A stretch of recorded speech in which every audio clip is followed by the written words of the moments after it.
Obviously, bottom of page 4, obviously, as a means of distraction, though it would be tremendously difficult, one could attempt to influence global trends and thereby divert the intelligence community's operations away from those mysteries by influencing policy needs of opposing governments.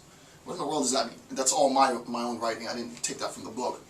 Remember, we talked in the first installment, maybe the first hour or so, about distinction between a mystery and a mystery versus a secret. And we said that a secret allows for the possibility of accessing the information that informs the secret, right? So there's a possibility for accessing info.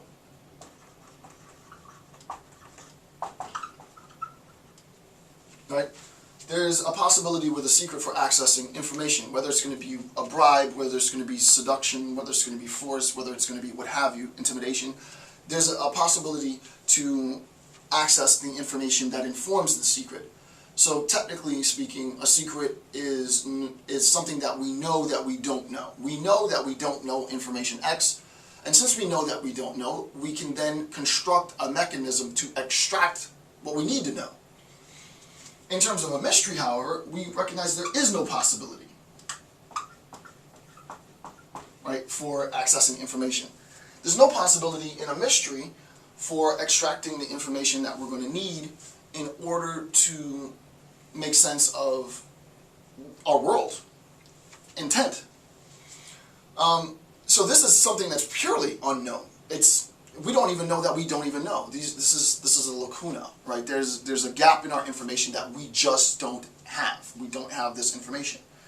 So in terms of this relationship, then, as I'm saying in this second section, obviously as a means of distraction, though it would be tremendously difficult, one could attempt to influence global trends and thereby divert intelligence community operations away from mysteries.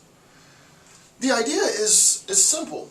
If we recognize that global trends influence policy needs, and you wanted to divert the entire, I mean, this is a huge theoretical, and I'm not saying that this would be simple, but theoretically this has to follow. If it's the case, it's a conditional, if it's the case that global trends do in fact influence policy needs, and remember I gave you the analogy of policy needs being one of consumption, the consumption of information. If it's the case that global trends influence policy needs and thereby obligates many of the functions of the intelligence community, then you have to realize if you can manipulate global trends, you change what policymakers need. So if I want policymakers to be focused on something else in order to preserve a mystery, because I sense, this is like chess, right? You know, this is like chess. Because I sense that members of the intelligence community are closing in on a mystery, such that my mystery might now become a secret, right? I want to maintain it as a mystery. I would have to, in some diabolical science fiction way, influence global trends to take sort of the gaze off of the mystery, right? Again, super general, right? The idea isn't that you get anything necessarily definitive about this. Those of you who know my lecture style know that I don't ever reference historical events, because I believe if I reference historical events, and when I write this National Security Affairs book, it will be the one and only time that I ever sort of integrate historical events into my actual academic writing. But in terms of a lecture, pedagogically, I don't like doing that because I like to present the information in its most generalized form, and for you to have your own interpretations of what I mean based on the readings, and then you go out and find historical examples that you think fit the conceptual framework with which I'm discussing. Like this way I don't condition the way in which you interpret this information. I want it to be generally abstract, so that you can just have a very sort of abstracted sense of this relationship. Oh yeah, you know, in the 30s and the 40s, you know, that one example sort of fit his case. And then you use this to do your own research, or you use this to do your own investigations, right? The idea isn't for me to tell you what is the case. I don't believe in that state of affairs ever.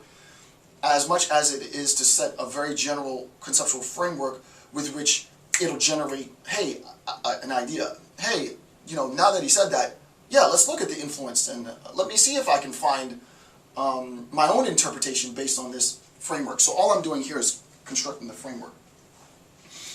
All right, so possible safeguards against this, right? Meaning a safeguard against having external influence, external agitators influencing global trends as a means of indirectly, to be honest with you, controlling the job function and systemically the function of members of the intelligence community, right?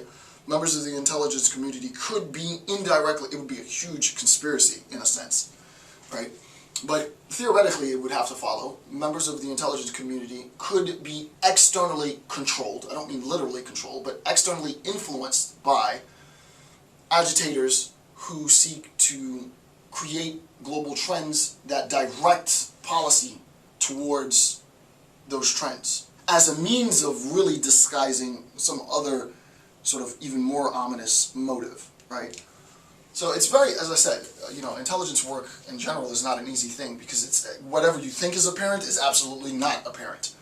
So the idea is to try and flesh out some of the complexity, to flesh out some of the ambiguity, inherently the ambiguity of what it is intelligence members are faced with daily. And the idea is you cannot really have in this field an oversaturation of information. You need as much information as possible, right? The more information, the better. It's just how you're going to make sense of that information that's important. So within the planning phase, there ought to be very rigorous metrics that assess the expected temporal influence, right? This is all me. The expected temporal influence of current global trends on policymaking needs. The idea in layman's terms is to try to wait it out. That is the trend if possible. You don't want to have a very, what's the word, I don't want to use instant gratification in a sense, but it's the first, it's a psychological concept. The idea of instantly being gratified, since we use the example of consumption of information like an individual would consume food, we say that it is a vice, and I'm speaking abstractly here, we say that it is a vice that if someone sees food, whenever they see food, irrespective of whether they're hungry or not, they consume it, right? We would say that this person's addicted, in a sense, because they can't really say no. There is a sense in which the intelligence community could see the unfolding of a global trend via pattern recognition, just sort of the daily news spin. Any individual can see that. I'm a layman, and 2 months ago, it's like, okay, yeah, I see what's going on. There is clearly a global trend, and this is the trend. The trend is the vulnerability of Americans on American soil via our embassies throughout the globe, specifically in the Middle East. Attack here, attack there, attack there. Clearly there's a trend. The idea is, do we allow trends that exist in the world to immediately affect the policy needs, or do we say, okay, let's see how this trend plays out? Now, granted, we have, the people for the most part, don't have any say whatsoever in how sensitive these trends will be, because we don't have access to complete information, right? Which is precisely why the discourse on what's going on in Capitol Hill and Benghazi is so heated. And I don't mean to, because this is going to sort of date this lecture, but it's important. I like presenting stuff that's sort of more atemporal in its nature, ahistorical. But the idea, as an example, is that attack represents more than an individual attack. It represents, if you will, at least within the popular American discourse, the beginning of the trend. Right? The beginning of the trend was this, and what we need to know now, obviously because it's being discussed on a hill, what we need to know now are the conditions that led to the occurrence of this trend.